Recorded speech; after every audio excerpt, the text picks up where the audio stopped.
مع بداية كل عام دراسي جديد بيجي معاه شوية قلق طبيعي، واجبات، امتحانات، وأفكار عن المسؤوليات اللي جاية. لكن ساعات القلق بيزيد ويتحول لتوتر مستمر يخليك مش عارف تبدأ منين. في الفيديو ده هنلخص أهم أفكار كتاب حياة بلا توتر للدكتور إبراهيم الفقي، وهنشوف إزاي نستخدمها علشان نبدأ السنة دي براحة وتركيز.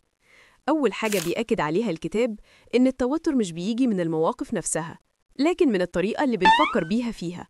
يعني لو اتأخرت في واجب أو اتقالك عندك مشروع صعب، ممكن تخلي الموقف يكبر في دماغك، أو تقف وتفكر بهدوء إيه اللي أقدر أتعامل معاه دلوقتي وإيه اللي محتاج مساعدة أو يتأجل. مجرد ما تفرق بين اللي تحت سيطرتك واللي مش كده، مستوى التوتر بينزل فوراً. بعد كده بيجي تنظيم الوقت. دكتور الفقي بيقول إن إدارة وقتك هي المفتاح لإدارة أعصابك.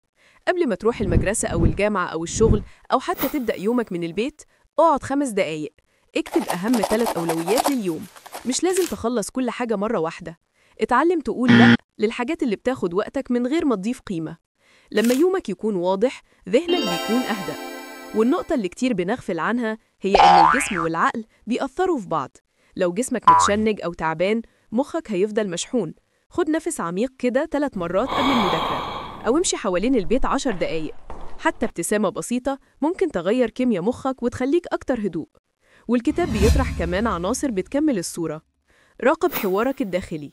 بدل ما تقول مش هعرف أركز، جرب تقول هبدأ خطوة خطوة. تجنب الكمال الزائد. مفيش حاجة اسمها أداء مثالي طول الوقت، الأهم إنك تتحسن تدريجياً. احاوط ناس داعمة حواليك، زميل أو أخ أو حتى مدرس يخفف عنك الضغط لو حسيت إن الحمل تقيل. استراحات واعية. كل ساعة راحة صغيرة تساعد مخك يستعيد نشوطه.